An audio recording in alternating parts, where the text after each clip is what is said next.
Bonjour à tous, c'est Dimitrouille, on se retrouve pour une nouvelle vidéo sur ma chaîne où on va analyser les 4 matchs de notre club français en Ligue Europa.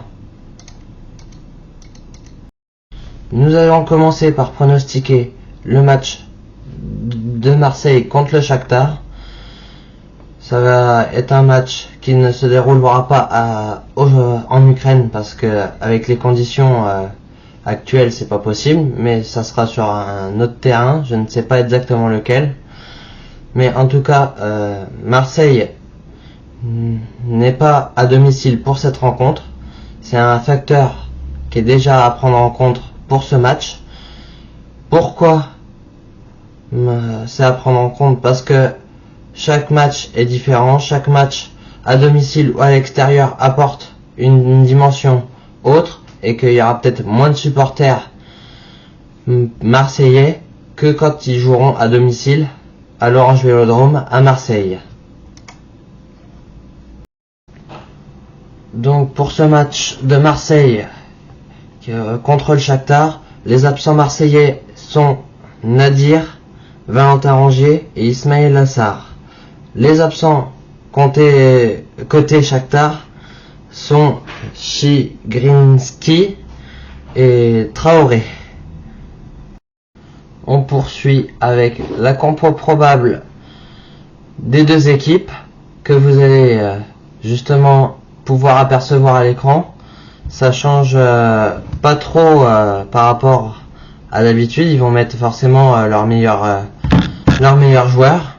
Donc sur cette compo probable, après avoir la véritable composition du match quand elle apparaîtra, ça on le saura au moment venu. On va passer maintenant à mon pronostic du match, où je vais essayer de donner le plus justement possible le pronostic. Donc évidemment moi je soutiens nos clubs français en Europe, mais là, ce n'est pas le sujet. Moi, pour le pronostic de Marseille contre le Shakhtar, c'est le Shakhtar qui normalement devrait être à domicile. Ils sont dans un stade allemand à Hambourg, donc ce n'est pas vraiment du à domicile, c'est terrain neutre. Donc à voir comment ça va se dérouler, en sachant très bien que le Shakhtar a déjà battu Marseille comme Monaco dans des qualifications pour la Ligue des Champions.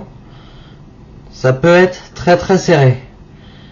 Sur le papier, Marseille est favori, mais sur le terrain, ça va être un match assez équilibré et je pense une victoire quand même de Marseille qui va devoir faire quand même un résultat pour se conforter et pour chercher la qualification à domicile à l'Orange Vélodrome au match retour. Pour moi, le résultat ce sera 2-1 pour l'Olympique de Marseille. Pour les confrontations entre ces deux clubs, entre le Stade Rennais et l'AC Milan, pour moi il n'y en a pas eu encore jusqu'à présent, je n'en ai pas trouvé en tout cas de match auparavant, donc ça serait une première. Je vais vous montrer la composition probable des deux équipes pour ce match.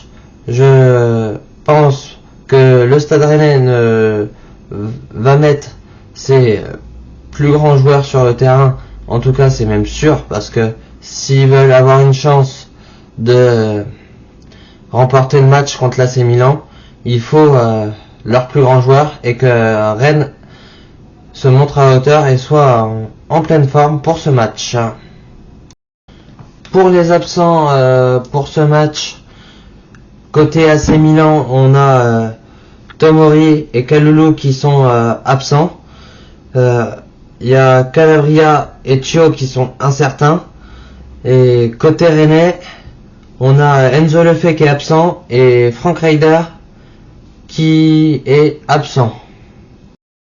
Pour les derniers résultats de l'AC Milan, malgré une 3e place en championnat, c'est un peu mitigé parce qu'en Ligue des Champions, ils sont éliminés de la Ligue des Champions dans un groupe qui peut être un peu moins abordable que ce qu'on pourrait penser. avec en Ligue des Champions comme adversaire pour eux le PSG, Dortmund et Newcastle, et avec des résultats très irréguliers cette saison, que ce soit en Europe, en Ligue des Champions, comme en championnat, en Serie A. Pour mon pronostic, pour ma part, je ne vois pas Rennes l'emporter, surtout à l'AC Milan. Je vois 3-1 pour moi pour l'AC Milan, parce que je ne pense pas que Rennes ait les capacités de battre l'AC Milan, et je pense même qu'ils vont souffrir dans ce match et se faire un peu balader par l'AC Milan, qui pour moi du coup gagnerait 3-1.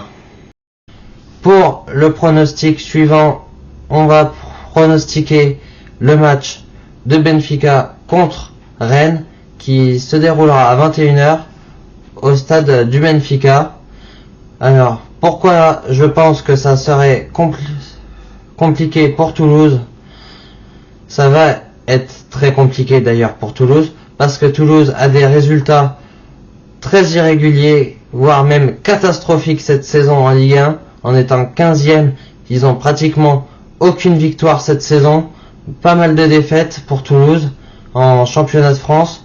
En Europa League, ils ont réussi à assurer leur deuxième place pour avoir les playoffs, pour atteindre les huitièmes de finale de la Ligue Europa.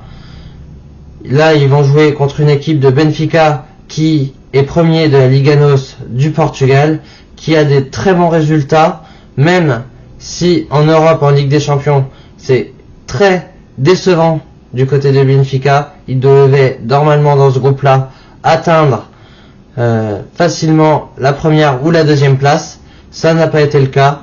Ils ont eu beaucoup de mal en Europe cette saison, le club portugais.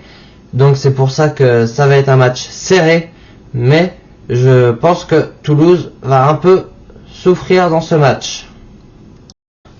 Pour la compo de ce match, je pense que Toulouse, comme le Benfica, vont aligner leur meilleure équipe. C'est paraîtrait logique pour essayer de décrocher leur place pour les huitièmes de finale. Il y a un véritable enjeu, en sachant que même si c'est des matchs aller-retour pour les deux équipes, il faut gagner ce match aller.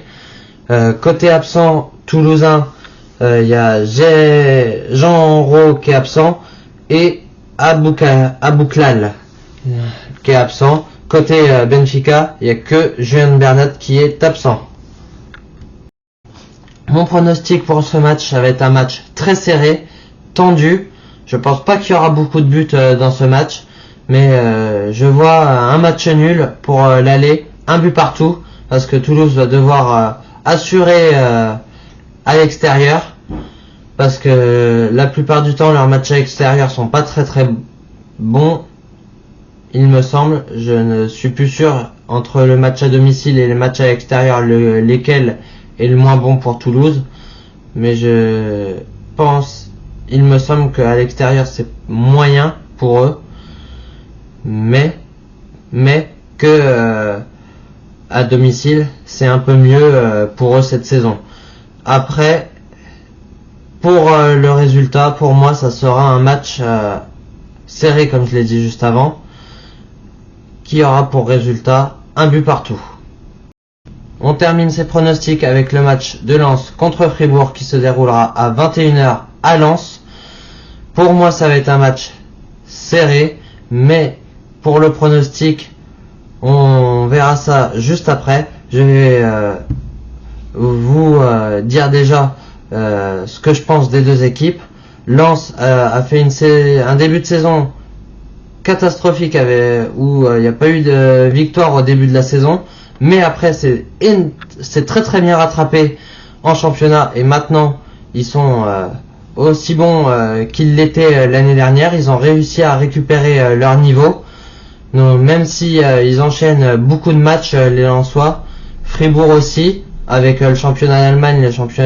Pour eux, c'est un club que je suis beaucoup moins, Fribourg. Mais de ce que je vois, c'est un club qui a des bons résultats quand même cette saison. Donc ça peut être un match très serré pour ce Lens Fribourg. Pour la composition de Lens Fribourg, bah ça va être comme tous les matchs de ces playoffs pour atteindre les huitièmes de finale de la Ligue Europa. Ils vont mettre leurs meilleurs joueurs, leur meilleure équipe.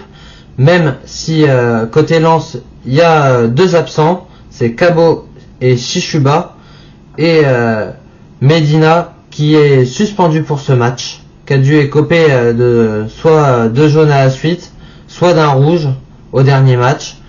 Fribourg, eux, en absent, ils ont Kierre, je ne sais pas trop comment ça se prononce, Ginter qui est pas là, Liénard qui ne sera pas là non plus, et un certain, c'est Guld, excusez-moi, c'est un L, j'ai mal lu, c'était pas un I, mais un L. Mon pronostic pour ce match, ça va être très serré, mais vu que c'est à Lens, et que les Lensois produisent beaucoup de jeux, surtout à domicile, chez eux, dans leur stade, je pense que le club allemand va avoir du mal et ne va pas gagner cette rencontre.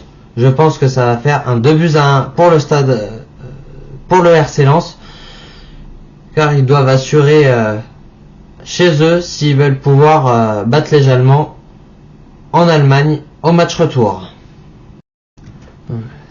C'est terminé pour cette vidéo. J'espère que la vidéo vous aura plu. En tout cas, moi j'ai pris du plaisir à tourner cette vidéo. J'espère qu'elle vous plaira. J'espère aussi ne pas vous mettre vraiment trompé dans ce que j'ai pu dire. N'hésitez pas à lâcher un commentaire, à mettre un pouce bleu, à vous abonner à la chaîne, à activer la cloche de notification. Et nous, on se dit à la prochaine pour une prochaine vidéo. Au revoir tout le monde.